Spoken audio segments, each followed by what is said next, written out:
ध्यान देना।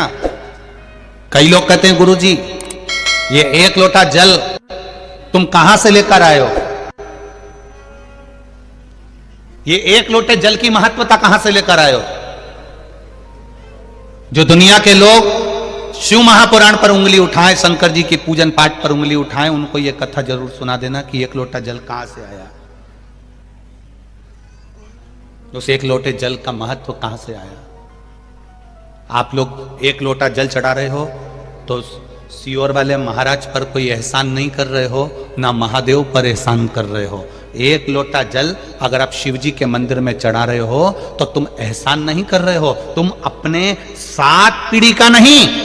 उज्जैन के महाकाल के मंदिर के पास में ऋण मुक्तेश्वर मंदिर में लिखा हुआ है, एक लोटा जल से 7 पीढ़ी नहीं तरती, 71 पीढ़ी तार रहे हो। किसी सियोर वाले महाराज का या फिर महादेव पर तुम एहसान नहीं कर रहा है, आपकी जिंदगी आप तार रहे हो, आपका जीवन आप सफल कर रहे हो, आप अपना जीवन सार्थक कर रहे हो।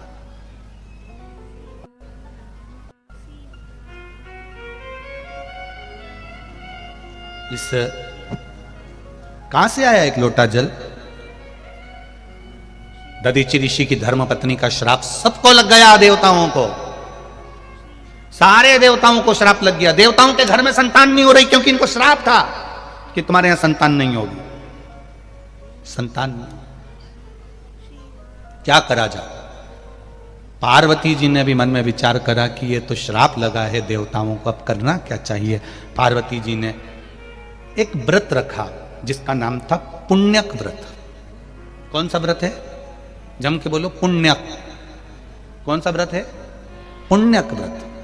पार्वती जी ने एक व्रत रखा जिसका नाम था पुण्यक व्रत। मां पार्वती, वो व्रत 1 वर्ष तक होता है। उस व्रत में 1 वर्ष तक भगवान का पूजन करना, 1 वर्ष तक किसी ना किसी वृक्ष के नीचे बैठकर भगवान की पूजन करना, 1 वर्ष तक वृक्ष के नीचे बैठकर उसी पत्ती का सेवन करना जिस वृक्ष के नीचे बैठे। ये पुण्यक व्रत माता पार्वती जी ने करा 1 वर्ष। किस लिए करा था, श्रेष्ठ संतान की प्राप्ति के लिए, श्रेष्ठ पुत्र की प्राप्ति के लिए। दिल से अगर कुछ करोगे, दिल से आप भगवान से प्रार्थना करोगे तो वो दिल से देता भी है। एक पत्र आया देखो,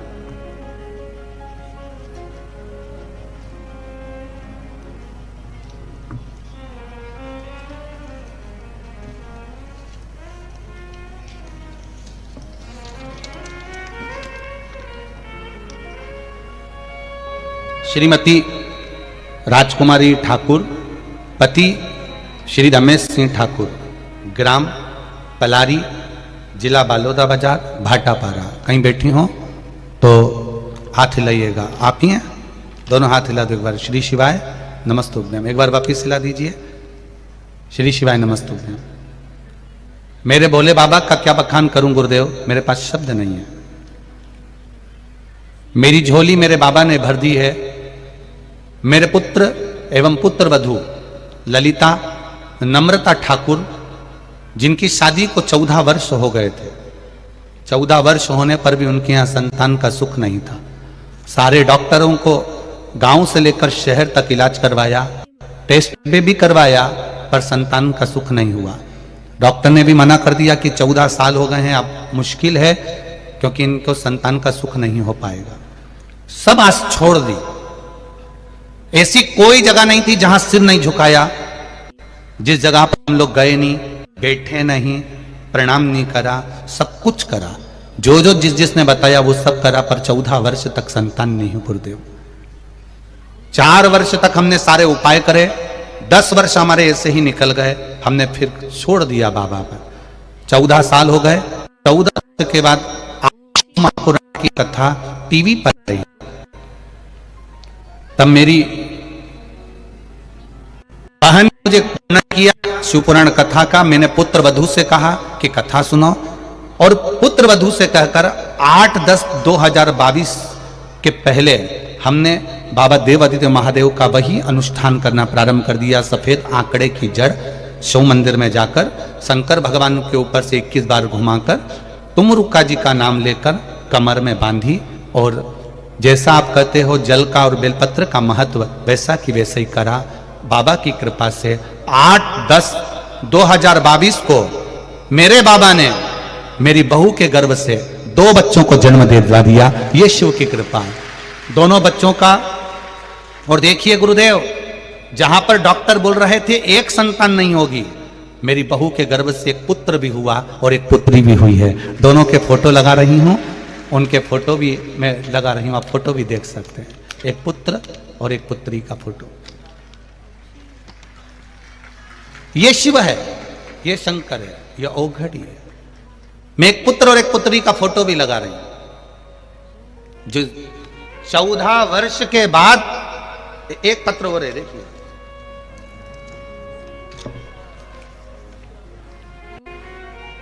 अनीता गोहे, अर्जुन नगर बैतूल की निवासी हूं। कहीं बैठी हो तो हाथ हिलाइएगा, कहीं पर बैठी हो तो हाथ हिलाइएगा। अनीता जी गोहे, अर्जुन नगर बैतूल के निवासी हूं गुरुजी। आपकी कथा टीवी पर 2020 से सुनना प्रारंभ करा। आपकी बाबा की कथा का क्या बखान करूं गुरुदेव। मेरी बिटिया की शादी को कई वर्ष हो गए, संतान प्राप्ति नहीं हुई। तब डॉक्टर को दिखाया, बच्चे नहीं हुए गुरुदेव। तब मेरी बिटिया को मैंने पशुपति व्रत का वर्णन किया, सफेद आंकड़े की जड़ का वर्णन किया। मेरी बेटी ने शिव मंदिर में एक लोटा जल चढ़ाना प्रारंभ करा। 16 मार्च 2021 को मेरी बेटी के घर में एक बेटे का जन्म हो गया, जिसका फोटो मैं लगा रही हूं। यह शिव तत्व, यह शंकर है, यह औघड़ी है। तेरी कृपा बिना न हिले लेते हैं श्वास, तेरी कृपा से तनु तनु। बखान क्या करूं मैं राखों के ढेर का, चपटी बबूत में खजाना कुबेर का। समय प्रभु वचन दिया तो निभाना पड़ेगा। आए ना आए प्रभु कुटुंब कबीरा, अंत समय प्रभु आना पड़ेगा। 25 लाख की गाड़ी दरवाजे पर रखी रह जाएगी, करोड़ों का बंगला रखा रह जाएगा, एक से बढ़कर एक सूट बूट हेट सब धरा रह जाएगा, किसी काम का नहीं आएगा। तब उस जगह पर केवल एक ही चीज काम आएगी, जो तुमने एक लोटा जल शिव जी को चढ़ाया।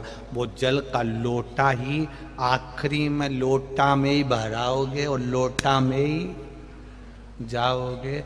25 लाख की गाड़ी वाला भी 25 रुपए के लोटे में भरा कर चला जाता है।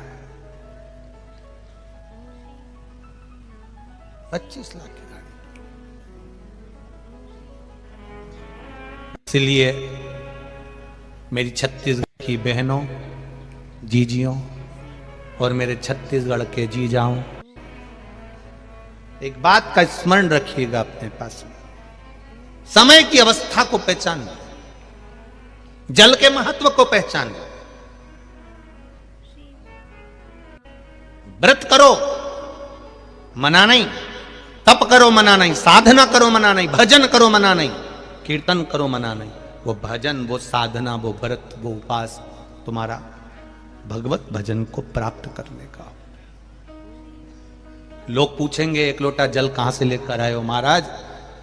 पूरी दुनिया में सबको लगता है कि ये एक लोटा जल चढ़ाने का महत्व समझाते हैं, बेलपत्री चढ़ाने का बताते हैं, बेलपत्री खाने का बताते हैं, शिवजी पर चावल चढ़ाने का बोलते हैं, धतूरा चढ़ाने का बोलते हैं, दुर्वा चढ़ाने का बोलते हैं, शिवजी को समी का पत्ता चढ़ाने को बोलते हैं।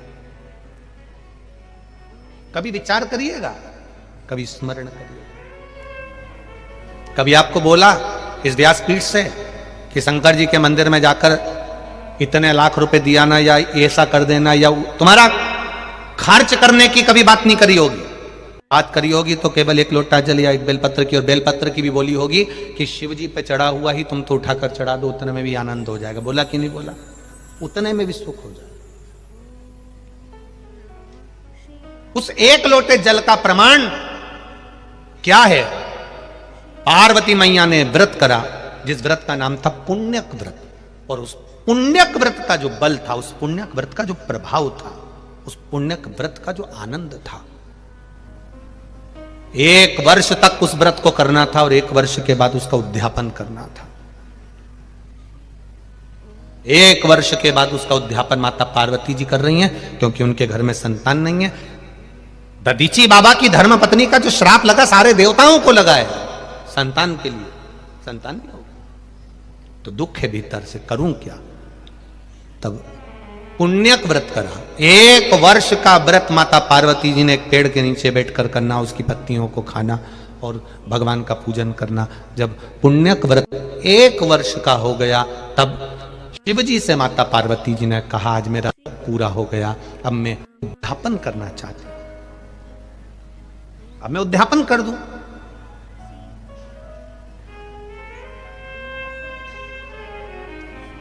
उद्यापन का मतलब जानते हो ना आप लोग?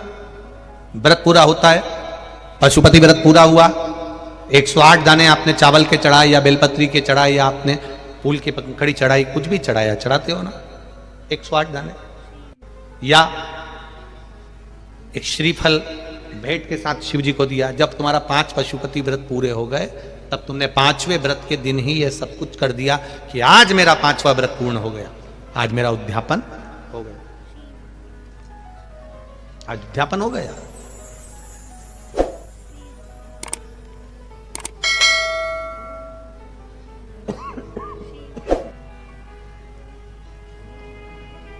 अब उद्यापन का मतलब क्या होता है कि जैसे कोई प्लाट तुमने लिया, समझना थोड़ा बहुत अच्छे से ध्यान से समझना उद्यापन का मतलब।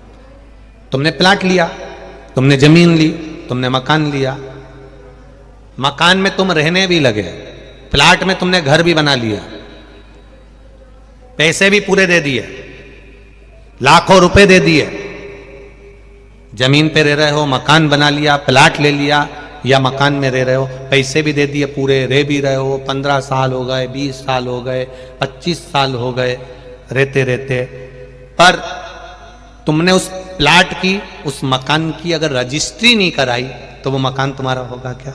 जम के बोलो जरा। नहीं, तुमने उसकी लिखा पढ़ी नहीं कराई, उस पर तुम्हारा सिग्नेचर और बेचने वाले का सिग्नेचर नहीं है, साइन नहीं है, तो उस प्लाट की, उस जमीन की, उस मकान पर तुम्हारा कोई कब्जा नहीं होगा। तुम भले रह रहे हो, तुम भले उस पर रह रहे हो, पर उस पर तुम्हारा साइन नहीं है, उस पर बेचने वाले का सिग्नेचर नहीं है, भले तुमने पैसा दे दिया, तो वो जमीन, प्लाट, मकान तुम्हारा नहीं कहलाएगा। उसी तरह तुमने पशुपति व्रत करे करे करे करे करे, 16 सोमवार के व्रत करे, संकट सोमवार के व्रत करे, बुधवार के व्रत करे, मंगलवार करे, शुक्रवार करे, संतोषी माता के करे, लक्ष्मी जी के करे, वैभव लक्ष्मी के करे, तुमने सारे व्रत करे, उस व्रत का उद्यापन होना जरूरी है। एकादशी का व्रत कर रहे हो, उसका भी उद्यापन होना जरूरी है। प्रदोष का व्रत कर रहे हो, उसका उद्यापन होना जरूरी है। उद्यापन हो जाना मतलब मैंने अभी तक जो व्रत करे थे, ये सारे व्रतों का पुण्य अब मेरे खाते में आ गया, अब मुझे किसी की जरूरत नहीं, किसी के व्रत की जरूरत नहीं कि मैं मरूंगी। आपके मरने के बाद पंडित जी ब्राह्मण देवता संकल्प छुड़वाएं और एकादशी दिलवाएं, बहू से कहें 5 एकादशी दो, बेटों से कहें 4 एकादशी दो, यहां देते कि नहीं देते? अरे बोलो तो जम के, किसी के मरने के बाद 12वें 13वें में एकादशी दिलवाते हैं। अगर आपने एकादशी करी है और आपने एकादशी कर कर उसका उद्यापन करा है, तो एकादशी का उद्यापन कर दिया मतलब आपने इतनी एकादशी करी, उसका पुण्य तुम्हारे खाते में है। कोई तुमको एकादशी नहीं भी देगा तो भी तुम बेकुंठ जरूर जाओगे, क्योंकि सील ठप्पा लग गया। उस उद्यापन का मतलब यह है कि हमारा करा हुआ व्रत हमारे खाते में पहुंच गया। कई लोग घबराते हैं उद्यापन में। 5 व्रत करे पशुपतिनाथ के, 4 व्रत पूर्ण हो गए, 5वां व्रत करने के लिए जाओ तो एक श्रीफल भेंट, 108 बेलपत्र या चावल जो भी लेकर जा रहे हो शिव जी को एक एक कर समर्पित करते जाओ। श्री शिवाय नमस्तुभ्यं, श्री शिवाय नमस्तुभ्यम। दिए लगा दिए, दिया ले लिया, प्रसाद के हिस्से कर दिए, एक हिस्सा ले लिया, वापिस घर पर आए, 5वें दिन फिर वही दिया जला दिया, फिर प्रसाद का हिस्सा पा लिया। 5वां व्रत पर तुमने उद्यापन कर दिया, मतलब तुमने शिव को समर्पित कर दिया। अब वो व्रत तुम्हारा है।